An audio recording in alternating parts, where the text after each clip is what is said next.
Hey everyone. So, this past week I really wrote about beliefs.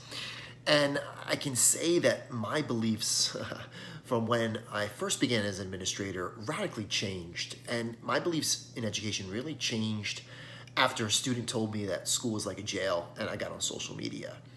Often we teach the way we were taught and we lead the way we were led. And we're sometimes a victim of our own experience or we're blinded by our own bias. And bias experience shapes our beliefs and ultimately our values. So as I changed as an administrator, my beliefs began to evolve. And I think that, we shouldn't have set beliefs in terms of what we can and cannot do in education. And I think our beliefs have to reflect what's best for kids. So in an effort to really reflect on my beliefs, I tried to jot some down and think about how is this reflected in my work as a teacher, as a principal, and now as someone who works with teachers and principals across the United States and across the world. So what I hope you do is think about your beliefs and how does your work, how do your beliefs influence and drive your work? And if your beliefs aren't getting the result that you want, what might you have to change? So here's mine. One belief I have is that all kids can learn. We learned this when we put in our makerspace back in 2012.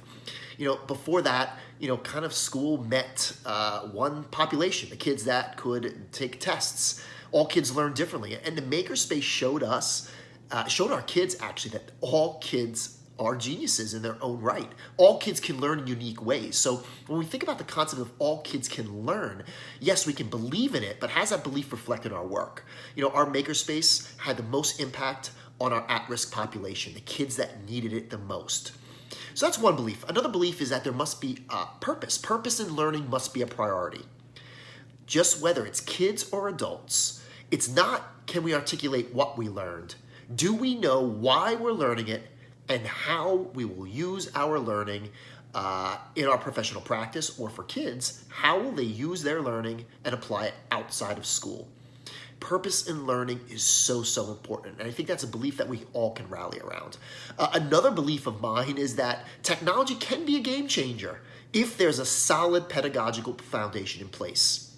If we don't get instructional design right first, all technology will do is speed up the rate of failure. We have to have that firm foundation in place so that technology can support and enhance learning. When that foundation is in place, oh my goodness, technology can allow kids to learn in ways that we could never have imagined. Another belief of mine is just because it worked in the past does not mean it still does. Homework, grading, one and done PD. I would say that didn't even really work in the past, but we still do it. So sometimes we hold on to beliefs because that is what we experienced as learners. So we have to understand that, one of my beliefs, again, hey, we reformed the way we graded. We took on homework. When we think about our beliefs, we should want to get kids more active. So again, just because it worked in the past doesn't mean it still does today. Another belief of mine is that we have to look through an empathetic lens. All kids have greatness hidden inside of them. It's a job of passionate, dedicated, amazing educators to help them find that greatness and unleash it.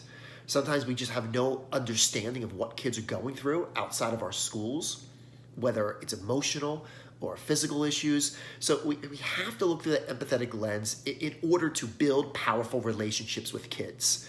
If there's no trust, there's no relationship. If there's no relationship, no real learning occurs.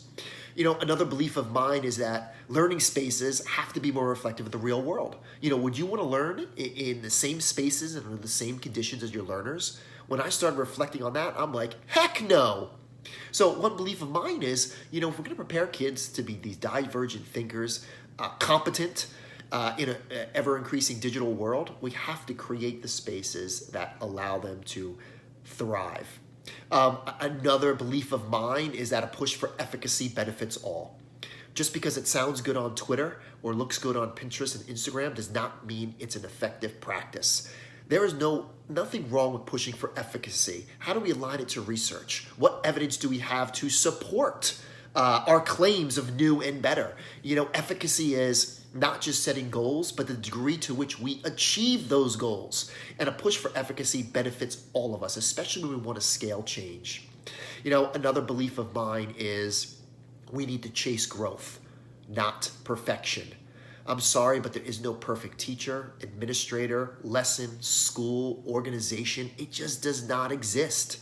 And if we keep chasing perfection, if we strive to be perfect, we're always going to be let down.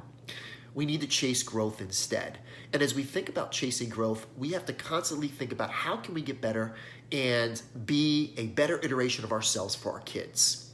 It's how can we be the best for our learners that we have to strive to, not perfection.